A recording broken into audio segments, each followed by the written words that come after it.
Hello everybody and welcome back to another video in the combinatorics series. We're looking at permutations without restrictions today.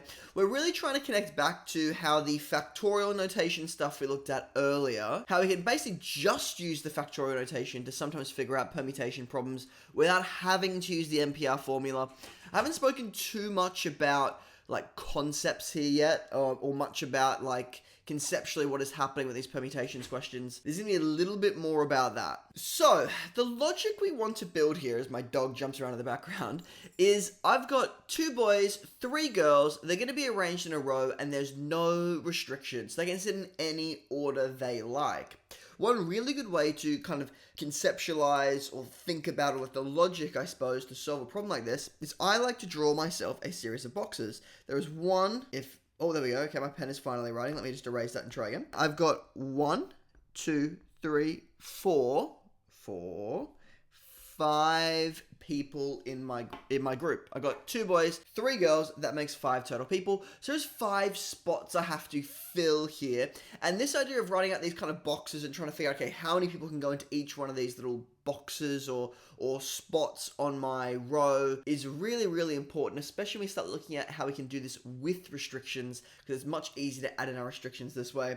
If that doesn't quite make sense yet, that is okay. It's going to make sense if we keep following along. So for now, I want us just to think about, I've got 5 total people. Well, how many ways can I pick the person that goes first in my row? Well, I've simply got 5 choices. I've got 5 people. I have 5 ways to pick the first person.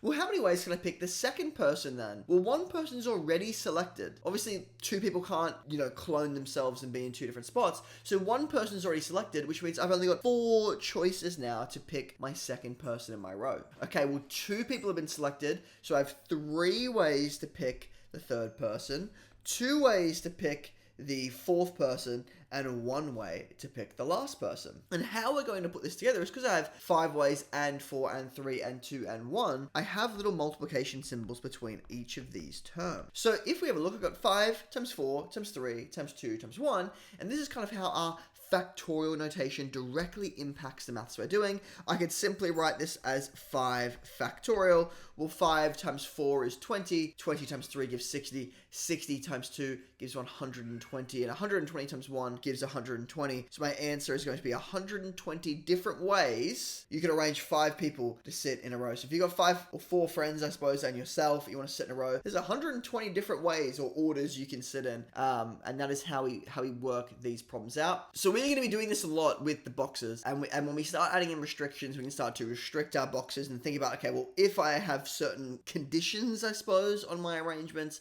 how does that affect how many things I could choose or pick for each of my different options? So this logic with my little boxes or my underlines will really, really start to make sense and be really, really helpful for us.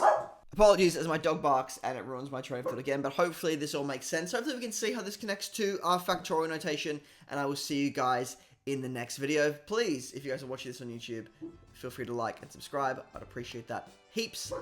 Again, I'll see you guys in the next one. Thanks, everyone.